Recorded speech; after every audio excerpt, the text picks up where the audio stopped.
예수님의 흔적들이 묻힌 여러분의 모습을 배울 때마다 가슴이 뭉클해버립니다.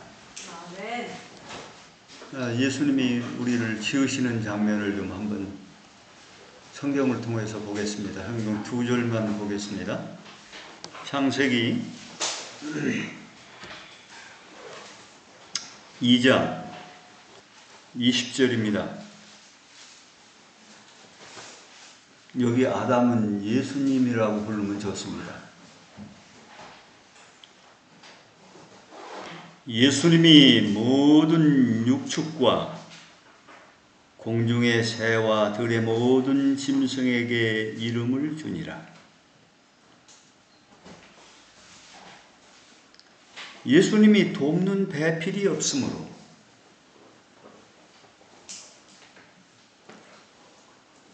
지상과 상반된 이야기거든요.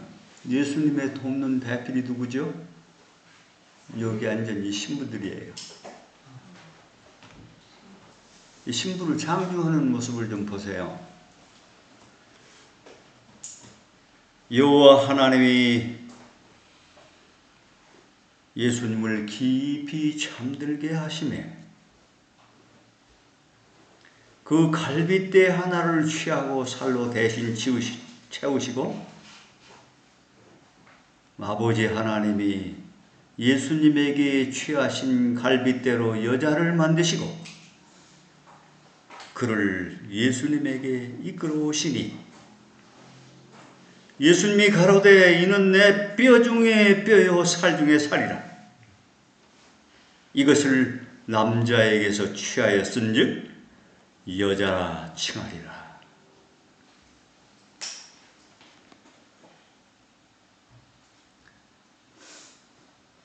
아담이 깊이 잠들매, 이 말이 이제 히브리어의 카오스라는 말인데요. 이게 최고의 신부의 모습입니다. 바꿔서 얘기하면 우리가 그렇게 하나님 마음대로 창조하실 수 있도록 우리가 그렇게 될 수만 있다면, 이 카오스 상태에 우리가 들어갈 수 있다면 예수님을 통해서 우리는 놀라운 여인을 꺼내게 될 겁니다. 이 십자가의 창에 찔린 그 허리에서 교회를 만드시죠. 이 교회가 여인입니다. 정결한 여인이죠. 이 여자를 대하는 하나님의 고백을 한번 읽어보겠어요. 자, 아가서로 갑니다.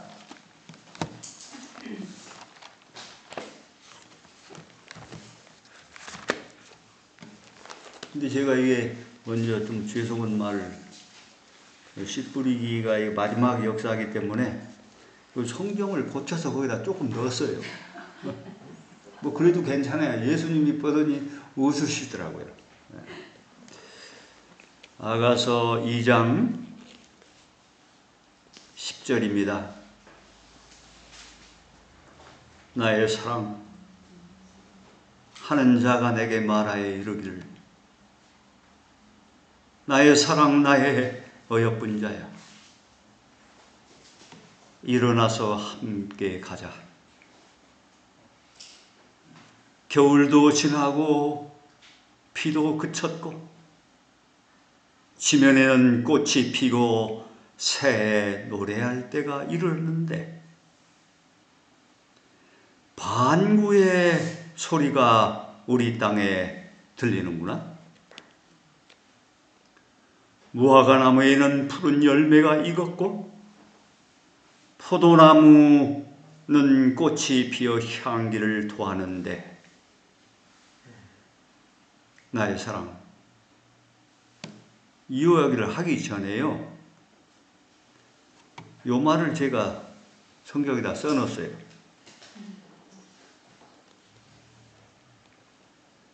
13절을 하기 전에 들어가야 되는 문구입니다.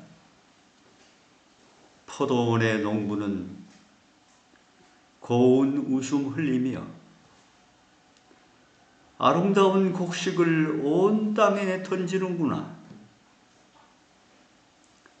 나의 사랑, 나의 어여쁜 자야. 일어나 함께 가자.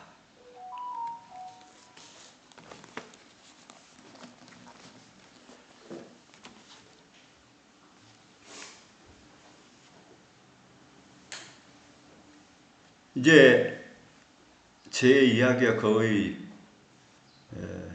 마무리될 수 있는데요. 선지자께서 주신 그 확증할 수 있는 증언들은 무수히 많지만 얼만큼 하는지 모르겠어요. 저는 서론 얘기가 다 끝나는 사람이거든요.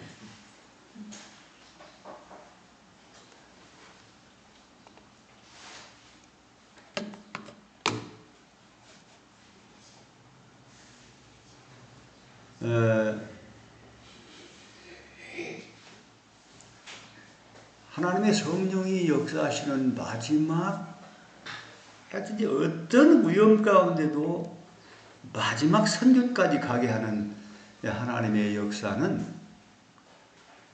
성령을 통해서 이루어진다는 것입니다. 너무 분명합니다. 그리고 이 사명을 가진 남은 백성에게는 그 존재 이유가 있는데, 그것이 마지막 이 세 천사의 기별, 그 중에 시대가 다 돼가지고 이제는 첫째, 둘째, 셋째 천사의 기별을 함께 나가야 되는 이 셋째 천사의 기별, 이 기별이 예수 그리스도의 삶을 드러내는 삶인데, 그 삶이 우리의 전부라는 것입니다.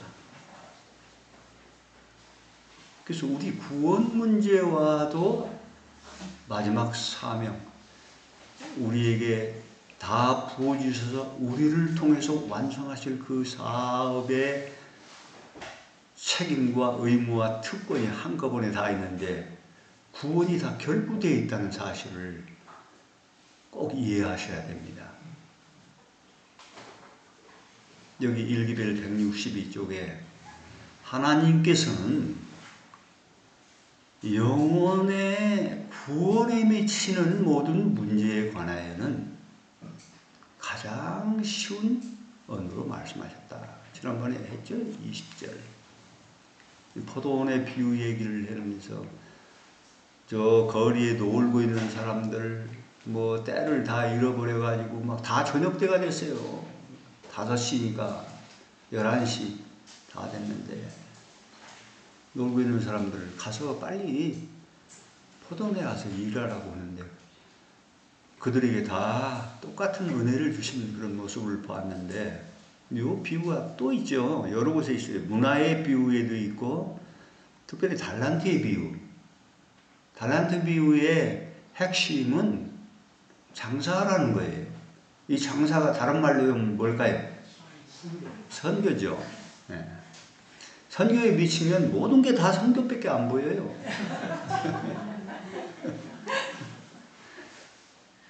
왜냐하면 그분이 나를 사랑하셔서 나를 통해서 일하시겠다고 하니까 얼마나 행복합니까? 네.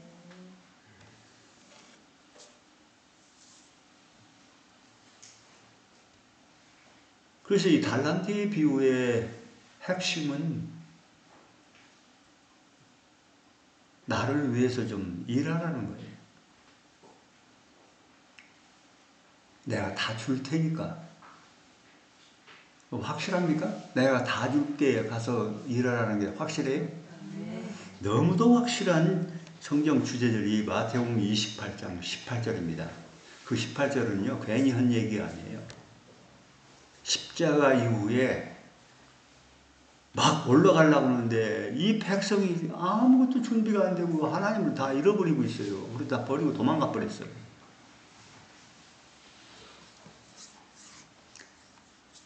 그래서 이제 할 수 없이 40일 동안 그 백성을 준비시키고 올라가는데, 하나님 아버지 앞에 일단 갔다 와서 40일 동안 일해야 돼요. 십자가의 위대한 역사는 아버지의 사역이기 때문에 성취된 사실을 보고해야 되거든요. 그래서 아버지께 달려 올라갔는데, 올라가기 전에 여자들이 얼른 만지려고 그랬죠? 그때 예수님이 뭐라 했죠? 가만있어. 아니야. 너희들을 먼저 만지면 안 돼. 내가 아버지께 갔다 올 일이 있어. 이건요, 아버지가 우선이고 높으시니까 거기를 가야 되는 그런 게 아니에요. 이 여인들을 위해서 줘야 될 것이 있기 때문에.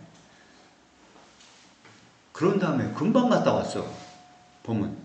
그러고 하신 말씀이에요. 근데 예언의 신에는 뭐라고 했느냐면, 아버지께 올라와서 나라를 받으셨다. 그 나라 속에 백성이 있거든요. 그러고 나서 한 말씀이 18절입니다.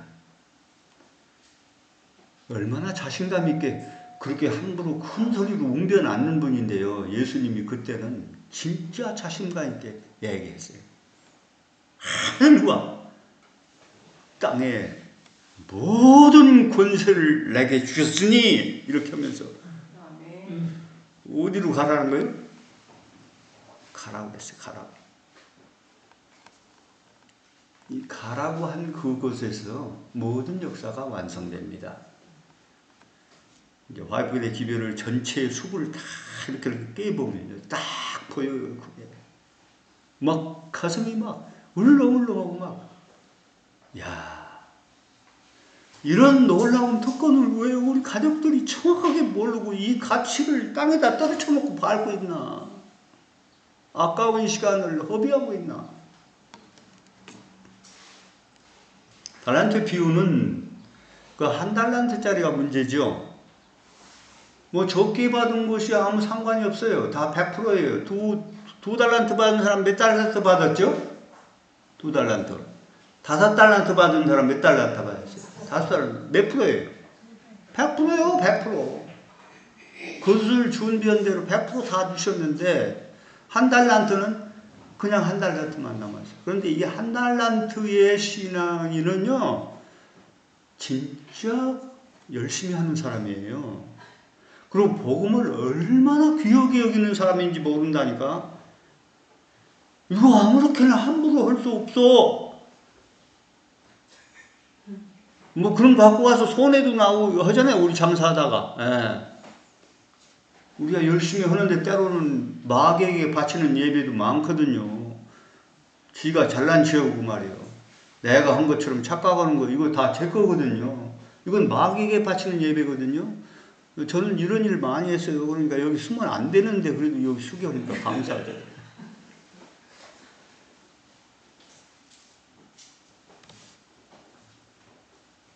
달란트는 문제가 뭡니까? 한 달란트의 문제가 뭐죠? 주인을 오해한 것. 에? 주인을 오해한 것. 그렇지. 야, 체가가 그래도 온간하다. 하나님을 잘못 알았어요. 하나님은 사과 하나 따먹었다고 벌 주는 분이 아니라고 하는 사람이 있어요. 그럼 하나님 잘못 알은 거예요. 공의와 사랑은 하나예요. 이걸 분리하는 게 이설이라고 했어요. 한쪽으로 기울어져도 이설이에요. 예수님 하나님의 품성을 잘못 아는 거야.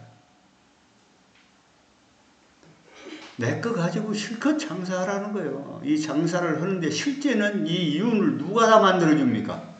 성령이 만들고 하늘 천사들이 여기 동원되고요. 예수님이 중보를 통해서 우리에게 뭐 내려보낸 능력을 가지고 다 써가지고 이윤을 남기는데 그냥 100% 이윤이 남는다니까. 이게 얼마나 장사야.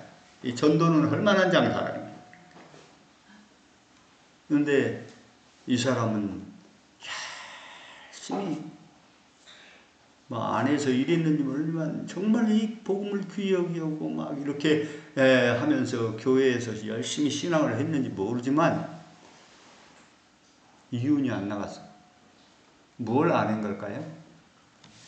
장사를 안 했죠. 이 장사를 다른 말로 하면 또 뭐죠? 거기다 미쳤으니까. 틀림없습니다. 이 사람은요, 복음을 귀히 여기긴 했지만 주인이 심판할 때는 뭐라고 심판했어요? 이 악하고 게으른 종아. 그리고 그냥 다시는 이 일을 못하게 만들다. 어두운 데는요, 밤이면 일을 못하는 때예요. 근데 밤에 이루는 사람이 있는데, 요게 열처녀 비유 가운데, 이따 뒤에 나오는데, 추수장에서 이르던 사람이었다 해서. 열처녀 비유 가운데 세 사람이 나오죠. 하나는 슬기로운 처녀, 하나는 미련한 처녀, 또 한 사람은 누구예요? 그렇지, 안잔 사람이 있어요. 이 사람을 추수장에서 일하던 일꾼들이었다. 이렇게 해놨어요. 이 선교의 가치가 얼마나 놀랍고 크다는 사실을 여러분 꼭 아셔야 돼요.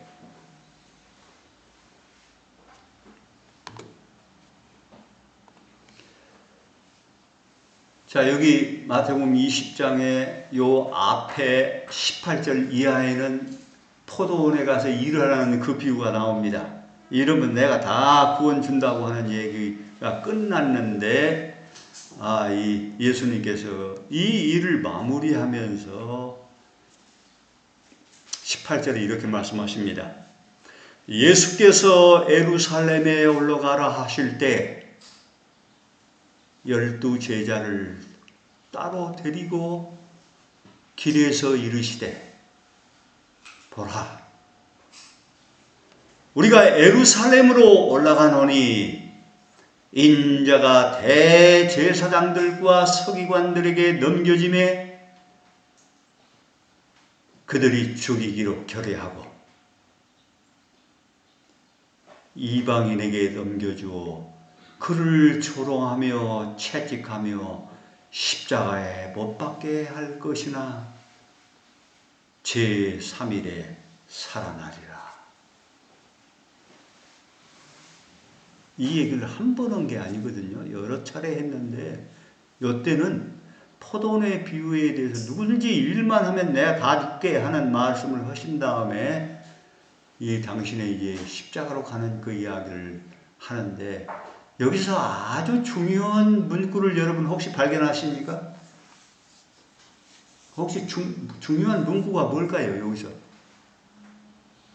서기관들의 넘겨짐에 하면서 그를 죽이기로 결의하고 이방인들에게 넘겨주고 조롱하며, 이게 무슨 소리일까요?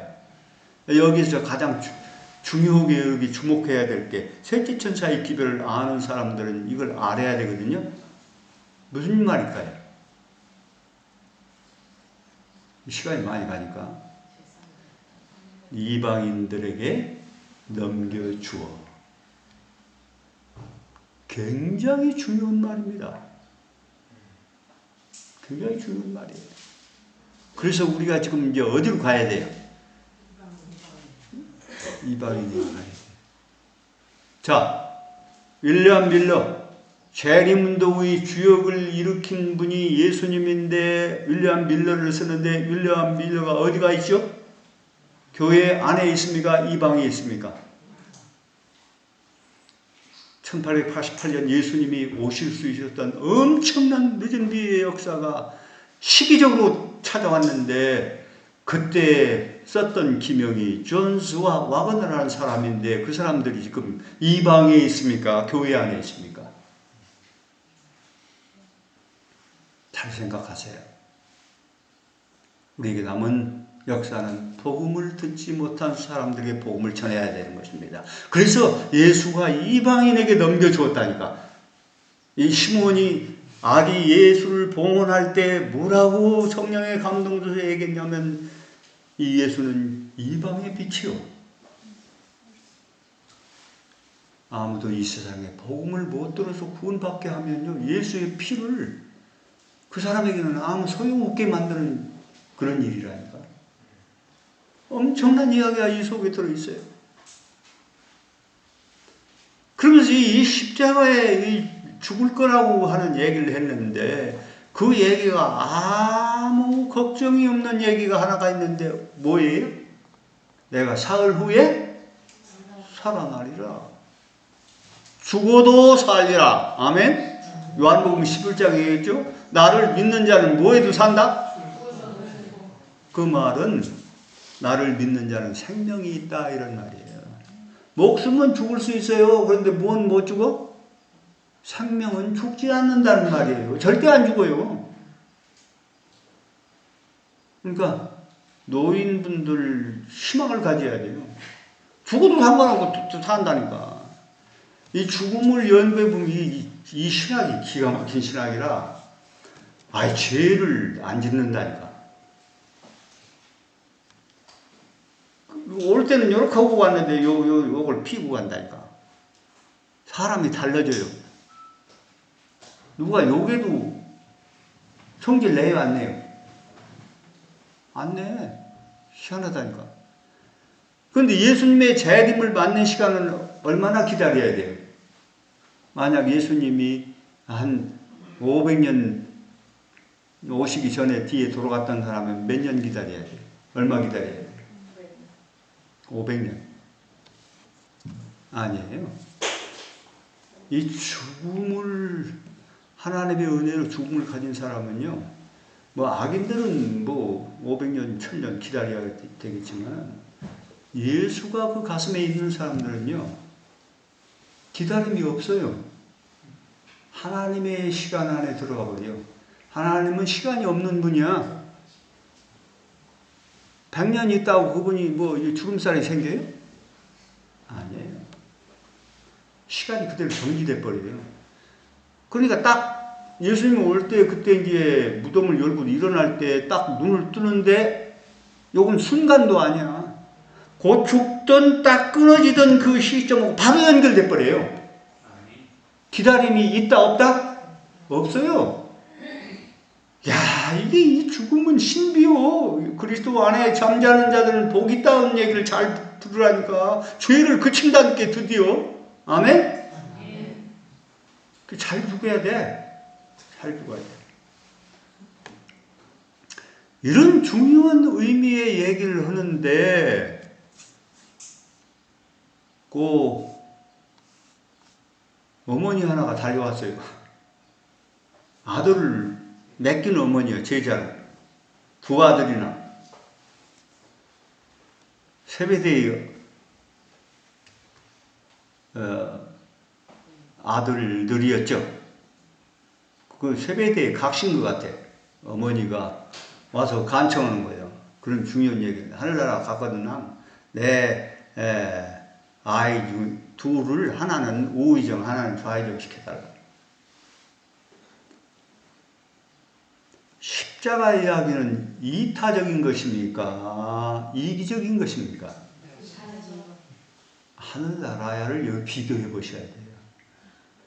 결코 이 어머니가 바라는 소망이 행복론이 아니에요. 이건 거짓말 행복론이에요. 이 세상에서 여러분 뭐 잘 살고 꿈꾸고 편하게 살고 뭐 대우받고 그렇게 하려고 하지 마세요. 다 거짓말이요. 나중에 하늘나라 보면 알아요. 그런 하늘나라가 아니에요. 정말 그날 어떤 시인은 그렇게 했죠. 하루만 거기서 살아도 내가 첫날보다 낫다.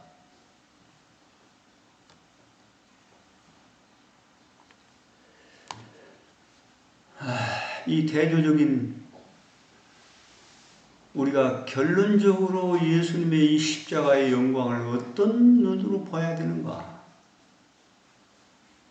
우리의 삶이 어떻게 그렇게 이어져야 되는가? 그런 부분들을 잘 보면서 이 어머니가 한 얘기가 다 우리의 행복론이에요. 여러분 구원 받으려고 하지 말고 구원은 예수님께 맡기시기 바랍니다.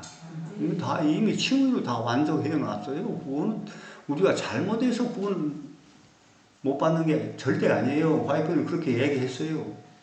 우리가 뭐 도둑질하고 뭐 이래서 그런 게 아니에요. 그 문제는 예수님을 바르게 믿기만 하면 모든 거 끝나버려요. 그분에게 다 돌아갔어. 성소로 옮겨졌잖아요, 죄가.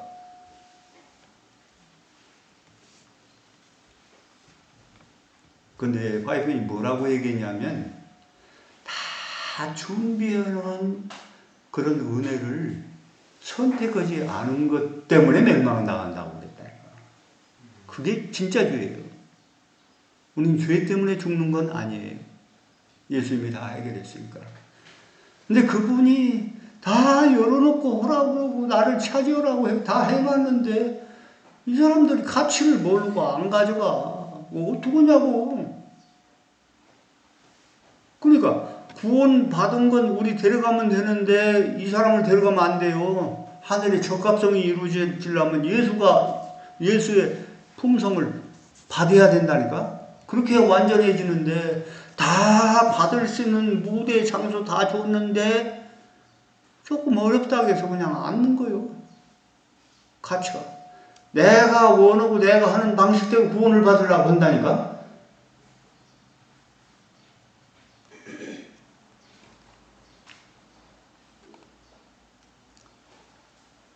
나는 첫째와 둘째와 셋째 천사의 기별을 선포하는 경험을 맛볼 수 있었다. 이 화이번이 계시를 통해서 그 선포하는 경험을 맛봤어. 천사들은 공중을 날며 경고의 기별을 세상에 선포하는 것으로 표상됐다. 여러분, 우리가 어떤 선교를 해야 되는지 잘 보시라니까. 이 마지막 때 부스러기 그거 뭐 기초되는 그거 주술라고 하지 마세요. 이제는 말씀이 하늘 권능들을 총동원시켜가지고 역사를 완성하는 그 사업을 하시라니까.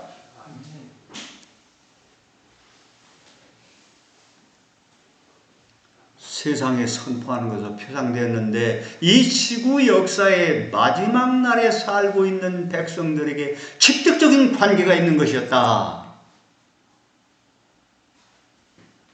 그러나 이 기별들은 잘 보세요. 이 교회 문화를 내가 자꾸 얘기하잖아요. 이 기별들은 어디에 일치되는 거예요? 대충 애가 얘기하는 대로 일치되는 게 아니야. 하늘나라가 지금 준비하는 시기와 예언적인 적용성 이런 부분들과 딱 맞게 활동하는 사람들이 그 일을 한다고 했다니까. 여러분, 시기의 적용성이 예언의 생명이라고 화이퍼는 얘기했는데요. 이런 시기도 있어요. 아내하고 불화시키러 예수님이 왔다고 하는 그런 기별도 있다니까. 있어요, 없어요? 누가복음에 보면. 시어머니하고 며느리를 이간시키러 왔다 이런 얘기도 있어요. 그런 때가 와야 됩니까? 안 와야 됩니까? 지금은 우리가 자녀의 마음을 아비의 마음을 자녀에게 말라기 마지막 기별이냐. 돌이키게 하라. 돌이키지 않으면 이 절단 난다고 얘기하면서 그 얘기를 했는데 결정적인 때는요. 이제는 최고 우리를 붙잡는 강력한 손이 강신술이 뭐냐면 애정이에요. 내 사랑하는 아내에 내가 빠지고 예수님보다 아내를 더 사랑하면요. 예수 버리게 돼 있다니까. 둘 중 하나가 심판이니까. 그때 적용되는 예언적 기별은요. 불화해야 돼요. 만약 이게 엄청 중요한 얘기거든요. 만약 아담이 진짜 감동 아니에요? 내가 혼자 사는 차라리 당신과 함께 죽을 깨우고 사과 딱 먹었잖아요. 얼마나 감동적입니까? 인간적이고. 그런데 그렇게 했기 때문에 우리가 절단 났다니까. 만약 마지막 때 우리가 분명히 내가 서야 될 길을 가야 돼. 난 아내한테 그런 얘기해요. 가르쳐주면서. 결정적인 예언적인 적용이 올 때는 어쩔 수 없이 나는 당신을 사랑하기 때문에 예수에게 가야 돼. 여러분, 이 마지막 심판, 이 죄인들을 멸하는 심판은요, 십자가보다 더 큰 하나님의 사랑 행위예요.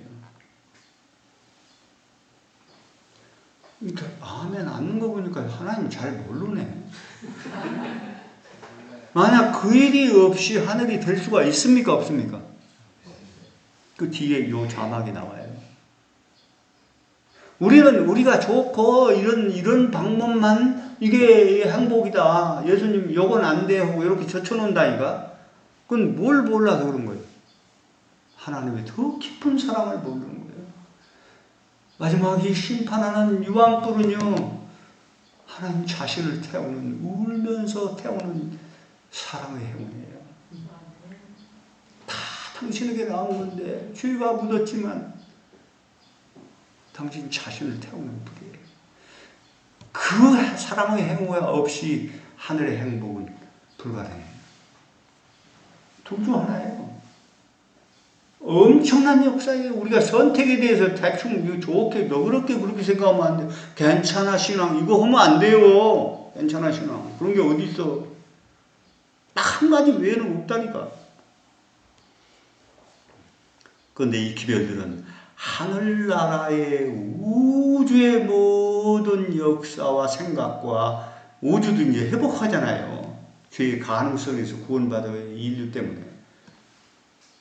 그들도 자유주가 있는데 이 교육을 받으면서 지금 죄가 우주세계에 다시 안 나오고 있어요. 자유주가 있는데.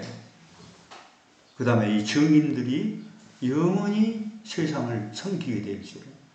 그래서 율법, 완전한 울타리인데도 불구하고 죄의 백성들이 영원히 살아서 예수와 함께 성육신된 이 백성들이 우주세계를 섬기게 되는 거예요. 요게 바로라고 하는 통치왕이 있는데 실제 일은 요셉이 다 했다니까. 이 총리 대신. 그것과 똑같은 섭정왕들이 진짜 왕은 예수님이고 하나님이죠. 그러나 그들이 우주세계에 죄를 아는 일이 하나님과 같아요. 이빨 아픈 죄가 어떻게 아픈지 우주세계에 아는 사람 나와보라 그래요. 있어요 없어요? 없죠. 절대 없다니까. 정말. 그래서 이 경험자들이 우주세계를 섬기게 돼요. 이게 뭐 다스리는 그런 거 아니에요. 그래서요. 전도는 영원해요. 영원해. 실물교훈에 하늘나라에서 할 일들이 이 땅에 일한 동기의 그 품성에 의해서 주어진다고 했어요. 전도 끝나지 맙시다. 자, 그래서 이 성령께서 역사하시는 이유가 예수 그리스도를 우리에게 완전히 언입혀 주려고 하는 그 역사고요. 그 무대가 바로 마지막 수소 선교 사업에 다 이루어진다고 하는 사실. 이 지성소 사업과 우리의 구원 사업은 동시성이 있어요. 진짜 지성소는 여기 있다는 거예요. 천국은 저기 있고 여기 있는 게 아니고 하늘에만 있는 게 아니고 내 마음에 있느니라. 예수님이 직접 말씀하셨죠. 예수님이 거하실 수 있는 성소가 무아의 성소인데 이게 다니엘 8장 14절입니다. 그때 성소가 정결케 되리라고. 그러면 예수님이 우리 모든 삶의 주인이 되면 완전한 사람이 됩니다. 똑같아요. 그 사람들은 연합하게 되어 있어요. 네. 그래서 사명 공동체라는 말을 제가 그렇게 생각했는데 그 다음에 구원, 재림교회 구원관과는 직결되어 있어요. 이 사명이. 이제 제 얘기를 그만할게요. 이 세상에서 하나님 사업에 무관심한 자들은 하늘에서 가사가 없어. 그뿐만 아니라 왜 성령이 오시는가 하는 이유를 여기 선교봉사에는 말했는데 하나님께서 우리가 하나님 사업에 온전히 헌신할 때 가만히 있는데 성령이 오시면 우리가 헌신하게 되는 게 아니고요. 그런 거짓말 믿지 마세요. 그건 이슬을 모르는 거예요. 내가 오늘 이슬의 얘기하잖아요. 하나님 사업에 온전히 헌신할 때 하나님께서 인정하시는 걸로 한량없이 성령을 부으심으로써 그걸 인정할 것이다. 아멘. 그럼 먼저가 뭐예요? 가만히 앉았는데 오는 거예요. 우리가 하나님이 허락하신 것을 믿음으로 하려고 할 때 성령이 오시는 거예요. 너무 분명하죠? 제 얘기 아니잖아요. 그러나 교인들의 대부분이 하나님의 동역자가 되지 않는 한 뭐라겠어요? 여기는 너무 너그럽게 얘기했어요. 아예 인식조차도 못한다고 했다니까. 인식 못하는데 어떻게 성령을 받으려고 그러냐고. 여러분 잘 오셨다는 게 별거 다 배운다니까. 맨날 성령 달라고 뭐 어쩌고 저쩌고 하는데 가만히 앉아있어서는 안 된다니까. 이거 제 얘기가 아니에요. 이게 한두 문구가 아니에요. 막 어마어마하게 많아요.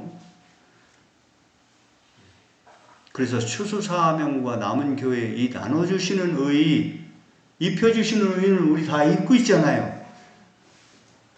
근데 이 나눠주신 의 성화를 바이블은 뭐라 했냐면 전체를 드리는 것이다 이렇게 했어요. 네. 아멘? 조금씩 주다 다 줘버립시다. 처음부터 다 안 줘요. 그런데 진짜 알고 그분의 품성을 바르게 알고 그분이 나를 얼마나 사랑하시나 하면 다 줘버린다 이게. 그러면 성화된 거요. 언제든지 예수님이 그 안에 계시니까. 아멘? 여기 나오네요. 일증은 598쪽에. 이게 열처녀 비유 가운데 슬기로운 처녀들 말고 또 하나가 있는데 이 사람들이 등에 기름을 공급하는 일에 종사하고 있는 사람들. 등에 기름을 공급하는 건 성령이 하시는 일인데 그 역사를 대신하는 이 사람들은 추수장에서 뭐하고 있는 종들이었다? 일하고 있는 종들이었다. 야, 내 너무 놀라 자빠져버렸어요. 야. 그러면서 영생에 여러분 관심이 있습니까? 네. 일어나서 좋은 씨를 파종하기 시작하라. 좋은 씨가 뭐죠? 예수요 예수. 딴 소리 하면 안 돼. 지혜모 말고 그런 좋은 씨 그런 거 아니요. 예수야 예수. 우리가 예수 다 받아서 그냥 묻었잖아. 그걸 나눠주는 거예요. 이 거라사 증인 봐. 예수한테 고침받고서는 거기 따라가고 싶어서 하늘나라 가고 싶어서 예수님 간다고 하니까 안 돼. 그 이방을 그들이 다 전도잖아요. 무엇만 하면 되냐면 누가 고쳤다고 하면 되는 거예요. 예수가 고쳤다고 하면 100점짜리 전도자라니까요. 심은 대로 거둘 것이다. 요 일어나서 좋은 씨를 파종하기 시작하라 하는 것이 예수님의 자서전이 있는데 그게 마태복음 13장이거든요. 일명 씨 뿌리기 장이라는 거. 그게 남 얘기 아니에요. 예수님 자서전 얘기인데 그 앞에는 어떤 밭이 열매를 맺는가 하는 얘기를 했는데 진짜 셋째 천사의 기도를 얘기했어요. 24절이에요. 예수께서 또라는 말이 이게 엄청 중요한 거예요. 먼저 그거 얘기 아니에요. 또 다른 비유로 말씀하시되 하시면서 천국은 좋은 씨를 제 밭에 심는다. 요 사람만 선교를 할 수 있어요. 왜? 제 밭에서 예수가 자라라니까 도둑님들 보여주면 되는 거예요. 그 선교를 제일 정확하게 한 사람이 누굴까요? 예수 선교를 제일 정확하게 한 사람. 네, 사마리아인도 뭐 잘했죠. 그런데 나사로요, 나사로. 나사로는 하나님의 뜻대로 그냥 죽을 수 있어서 아무 얘기 없어. 죽는데 나 그럴 줄 몰랐다. 뭐 그런 얘기 안 했다니까.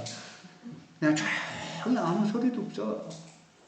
근데 그 나사로가 살아서 나오려고 했는데 묶어놨다.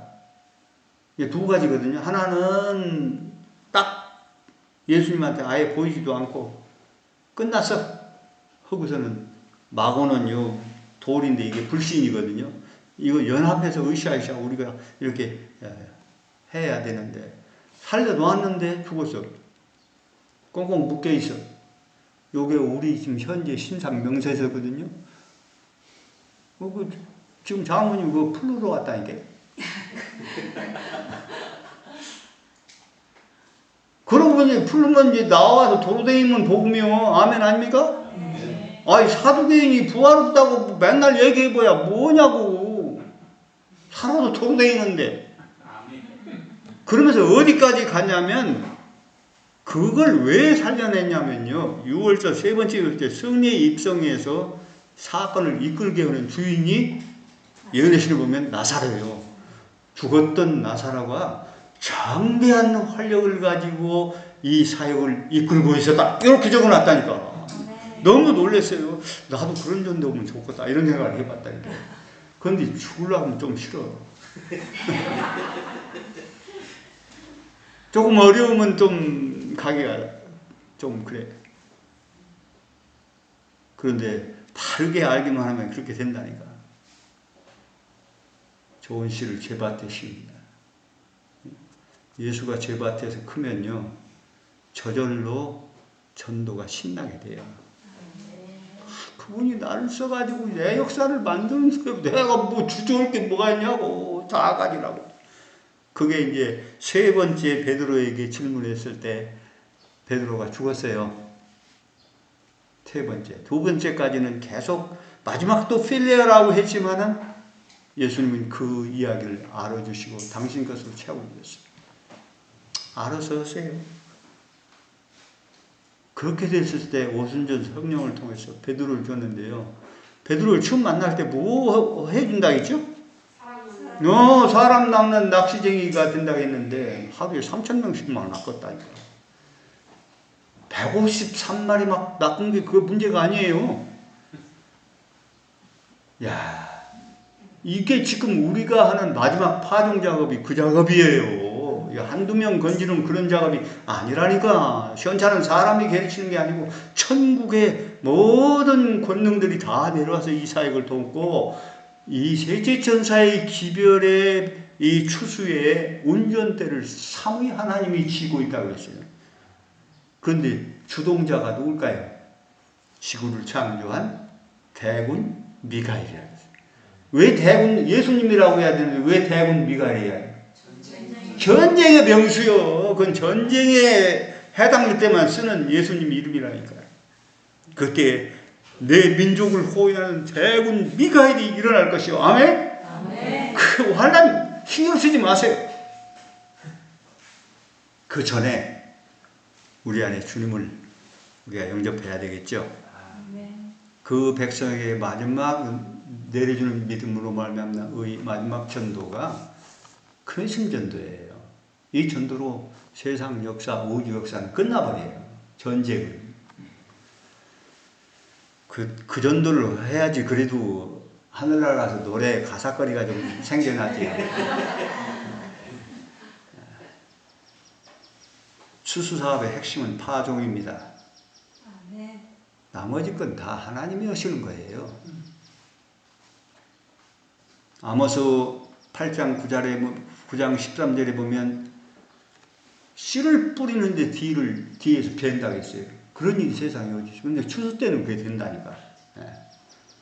포도나무를 심는데 접수를 단다 했다니까. 포도나무는 3년은 돼야 열잖아. 그런데 그게 여러분 들깨 같은 거 한 달 늦게 심어봐요. 먹어요? 안 먹어요? 뭐 농사 안 해봤구나. 돼요. 소출이 조금 적어서 그렇지. 그런데 이게 막 올라오면서 꽃이 피고 열매가 나와버려 바로.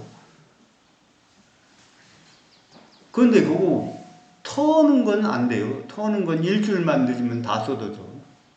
조금 일찍 쏟으면 열매가 안 여물었어. 그러니까 마지막 시기는 중요한 시기입니까? 중요한 시기예요.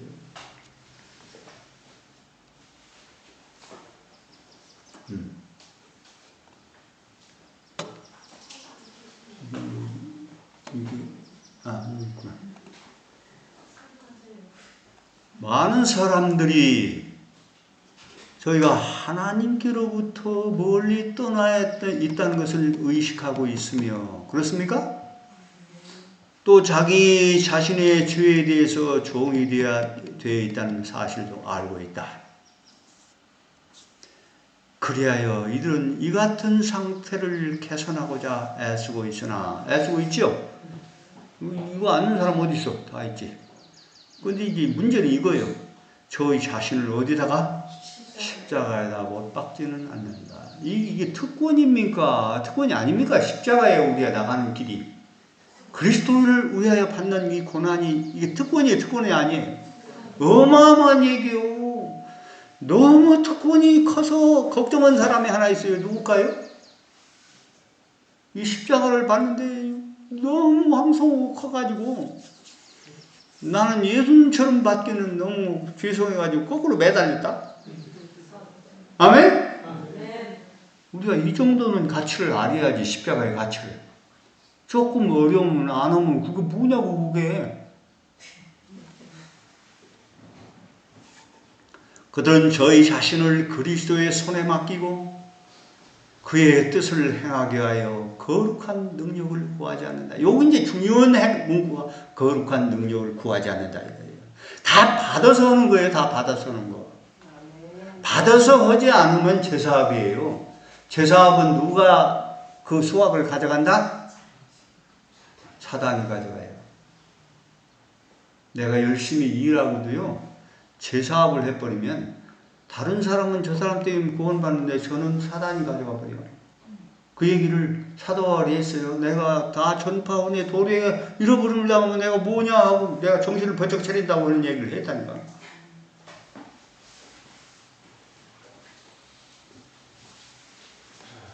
거룩한 능력을 구하지 않는다. 능력을 구한다는 게 단순한 입으로만 무릎 꿇고 하는 얘기가 아니에요. 구하려면 자꾸 현장에 찾아와서 해봐야 돼. 이 소리 듣고 안 할 사람도 있으려나 모르겠네 정말. 그들은 하나님의 모습을 따라 형성되기를 원치 않는다. 참 진짜 하나도 흘릴 말이 없어요. 그들은 막연하게 저희 결함을 시인하기는 하지만 그 죄를 낱낱이 구별하여 버리지는 않는다.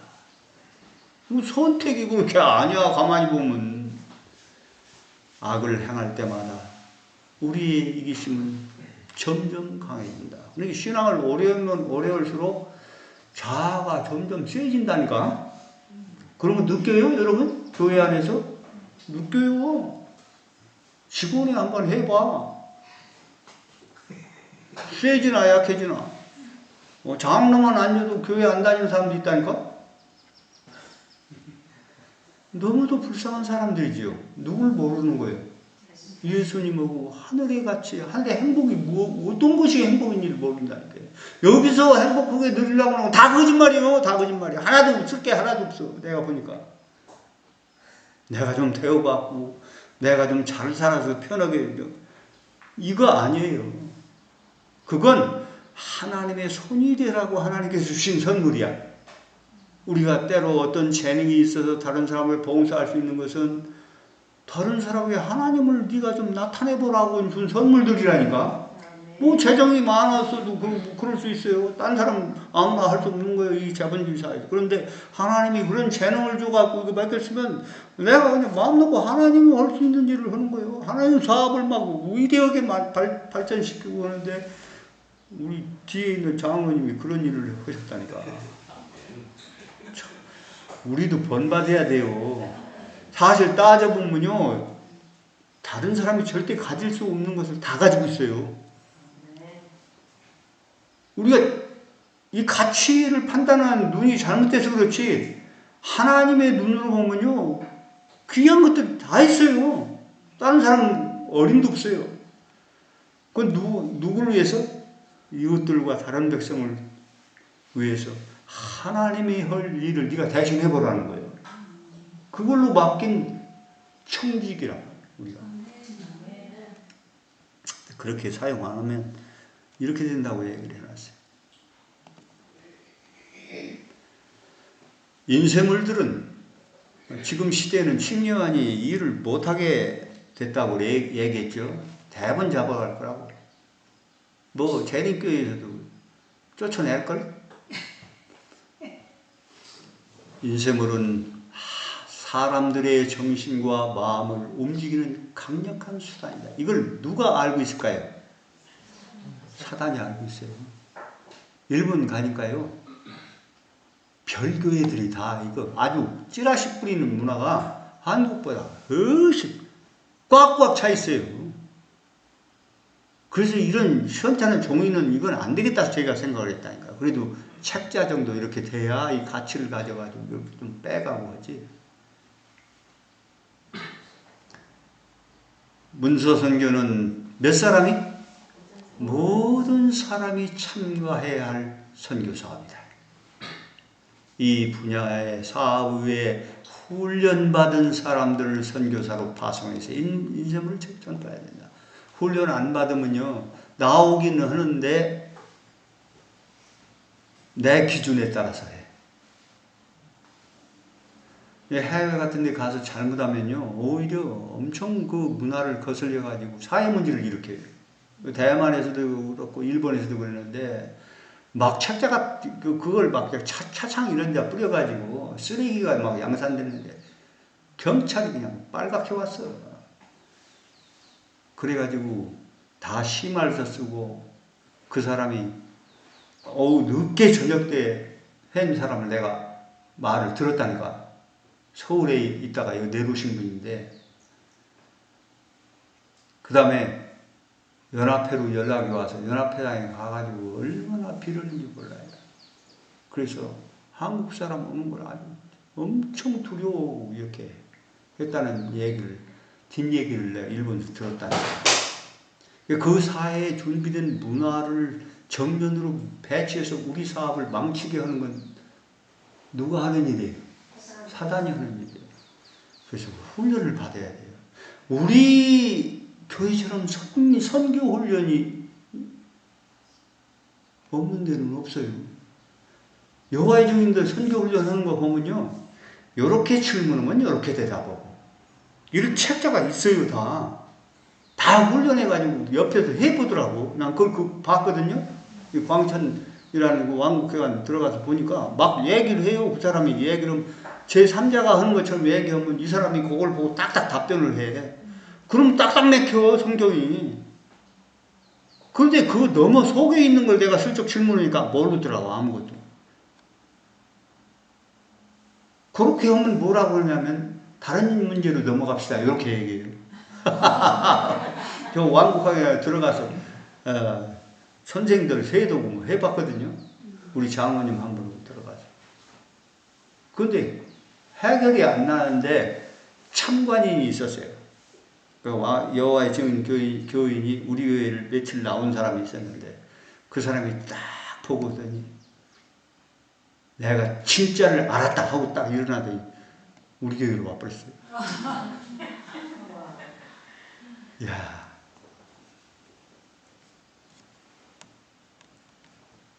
이 분야의 사업을 위해 훈련받은 사람들을 선교사로 파송하여 인셈을 분포하도록 한다. 10년의 사업을 대신한다고 해놨어요. 선지자의 기별 가운데. 요걸 이제 어느 기회 있으면 이제 쭉 이 진실을 다 좀 예언이 씨 뭐라고 했는지 얘기해야 되는데 이 시대의 요청에 의하여,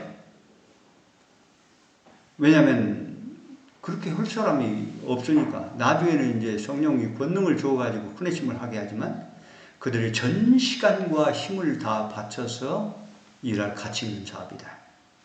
전도자들 노력과 연합하도록 하나님께서 지정하신 능력 있는 방법입니다.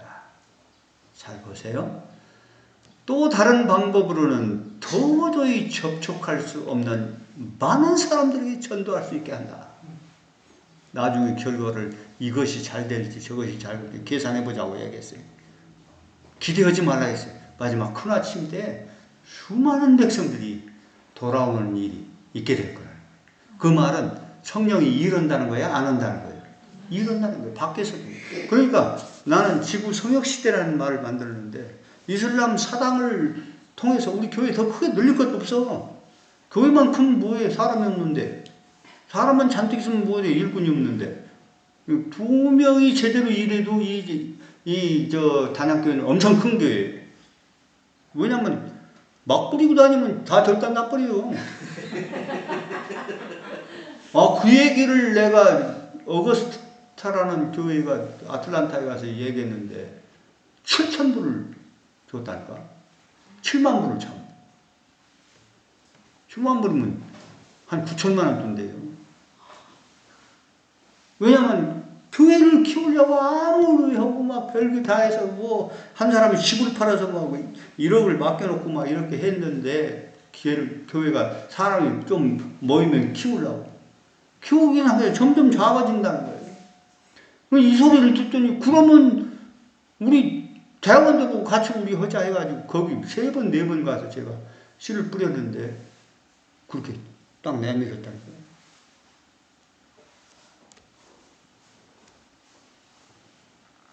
알면 난리 나요. 제대로 알았다면 난리가 나더라고요. 이거 먹고 있는 건 다 이게 잘 몰라서 그런 거예요, 지금. 제가 무슨 소리 하는지를 모를 수도 있어. 자꾸 모르게 해야 또. 너무 쉽게 하면 아무나 다 하면 큰일 나니까. 천국은 지금 침노당했는데 다 가져가면 어떡해요. 나도 좀 가져야지.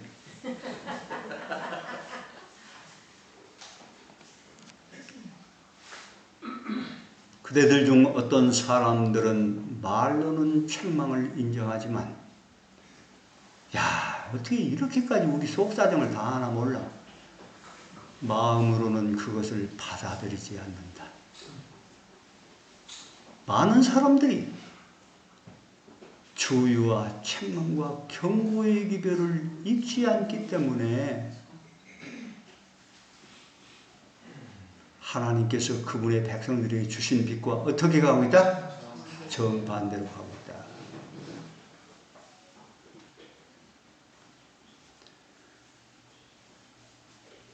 하나님의 충실한 종을 멸시하고 거절하는 자들은 단순히 그 사람만 아니라 그를 보내신 주님을 멸시한 것이다. 무시당한 것은 하나님의 말씀과 그분의 책망과 권고였으며 거절당한 것은 하나님의 권위였다. 얼마나 두려운 일입니까? 사람들이 하나님의 권고를 구하지 않고 당신의 뜻과 나타내신 반대되는데도 저들을 마음대로 하고자 할 때에는 하나님은 어떻게 하시냐면 때때로 그들이 원하는 바를 그냥 둬. 결코 하나님은 심판 자리에 서지 않는다고 했어요. 그래서 그들이 어리석음을 깨닫고 어떤 사람은 돌아오고 어떤 사람은 못 쓰게 돼버리더라고요. 인간의 교만과 지혜는 위험한 안내자라는 것이 밝혀질 것이다. 하나님의 뜻에 반대되는 마음의 욕망은 그렇지만 나는 해야 될 일이 있어.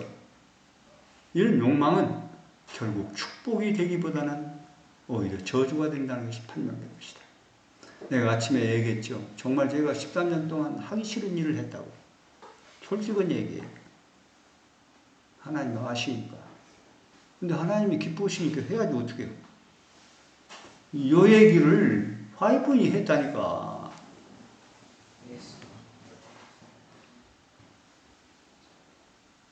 요 얘기가 아니고 요 얘기네요. 보세요. 난 이게 무슨 소리인지를 알아요. 나는 내가 선택할 수만 있다면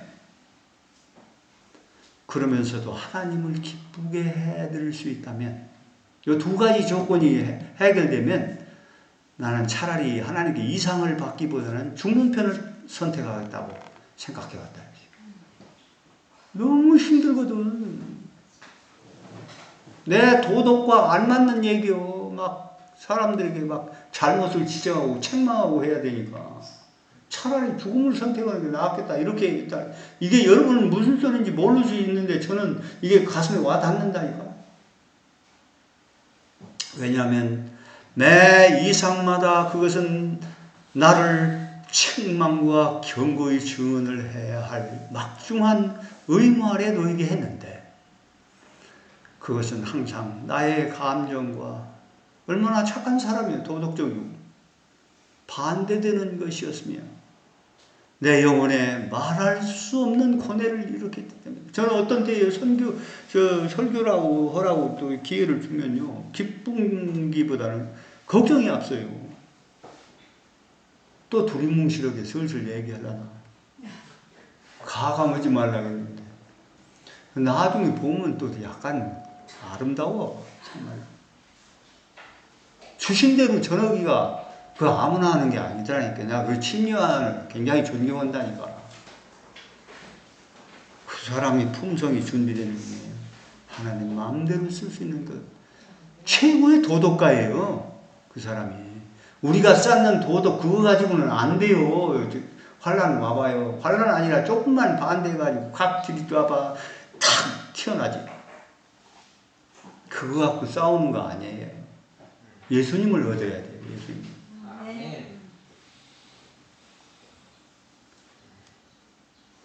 결코 나는 내 지위를 탐낸 적이 없었으나 감히 하나님을 대항하고자 보다 편한 지위를 추구할 수는 없었다. 난 좀 다른 길로 가고 싶어요. 나 이거 교회 개척부 하면 재밌어요.